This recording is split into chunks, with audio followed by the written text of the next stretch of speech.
Ang Scorpio o Scorpius ay nasa elliptic sa pagitan ng Libra Sagittarius. Fini-feature nito parehas ang pang-15th na pinakamaliwanag na bituin sa kalawakan, ang Antares, at ang pinakamaliwanag na source ng X-ray sa kalawakan, ang binary star na Scorpius X1. Sa kabila ng maliliwanag na bituin na ito, ang symbolism ng Scorpio ay obvious naman, habang ang ibang constellations gaya ng Leo ay may shape at story na may koneksyon sa ancient cultures. Ang interpretasyon ng Scorpio ay, kakaiba.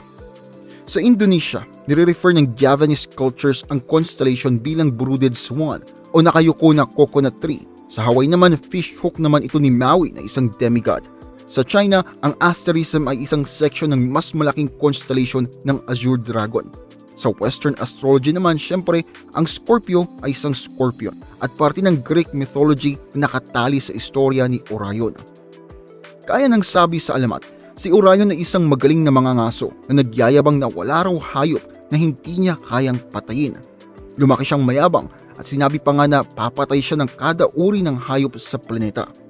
Dahil doon, nagalit si Gaia, ang Diyos ng Earth at ang protektor ng mga hayop. Kaya pinadala niya ang pinaka-nakakatakot ng hayop, si Scorpio. Hindi lang maliit na Scorpio isa itong higanting scorpion para patayin nga si Orion. Sa isang legendary battle, tinira ni Scorpio si Orion hanggang sa mamatay ito. Yun ang dahilan kung bakit nung nilagay ng mga Diyos si Scorpio at si Orion sa kalangitan nasa magkabilang dulo sila nakapwesto.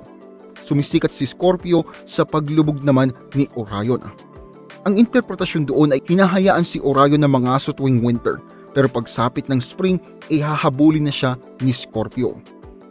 Ang mga Scorpions ay nakikita din sa ibang mga Greek mythology na nakatali sa constellation nito. Sa isang kwento, si Phaethon, ang aanga-angang anak ng Diyos na si Helios, ay nagpaalam sa kanyang tatay na payagan siyang imaneho ang chariot nito, yung Sun Chariot, na nagpapadala naman sa araw sa kalangitan. Nung malapit na si Phaethon sa constellation ni Scorpio, inatakot daw to sa stinger ng halimaw at nawalan ng kontrol sa chariot, kaya bumagsak ito sa Africa. At ito ang kwento sa likod ng constellation Scorpio.